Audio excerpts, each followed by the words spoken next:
अस्सलाम वालेकुम आवां लियाकत राजपर नाज़रीन कहर ऐं हाञा कीअं थींदा आहिनि ज़ुल्म ऐं बरबरियत कीअं थींदी आहे उहो पुलिस खां केरु पुछे वॾेरनि खां पुछे ऐं पुलिस जे सरपरस्ती हेठि उन्हनि जवाबदारनि खां पुछियो वञे जिन खे महिमान तौर ते रहायो वञे थो।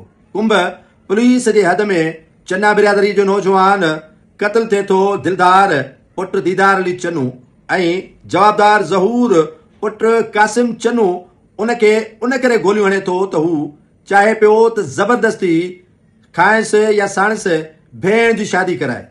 दिलदार चन्ने जे इनकार ते ज़हूर चन्ने देश में अची उन नौजवान खे गोलियुनि जो खाज बणाए छॾियो। पुलिस इन ज़हूर चन्ने खे कुंभ थाणे जे SHO महिमान तौर ते रहायो। इहो बि न ॾिठो त उहो कार ते आयो ऐं उनखे कार ते केरु खणी आयो। हिकु बासर शख़्स जो बोरची हुजण जे नाते ज़हूर चन्नू कुंभ थाणे ते ख़ासि महिमान बणियल आहे। उन दिलदार जे खून सां इन कातिल हथ रंगिया पर पुलिस उन खां तहक़ीक़ात करण लाइ तयारु न आहे। बसि हिकु शख़्स ते FIR दाख़िल कई, उन जे साथियुनि जा नाला शामिल न कया। उन साथियुनि खे उन कंहिं बि क़िस्म जी तहक़ीक़ात ऐं शफ़ाफ़ियत किथे बि पुलिस जी नज़र न आई ऐं नई वरी पुलिस इन मामले खे कोई संजीदगीअ सां वरितो। छा को ज़बरदस्ती कंहिंखे पंहिंजी भेण जो रिश्तो ॾेई सघे थो? ज़बरदस्ती पंहिंजी भेण कंहिंसां परणाए सघे थो?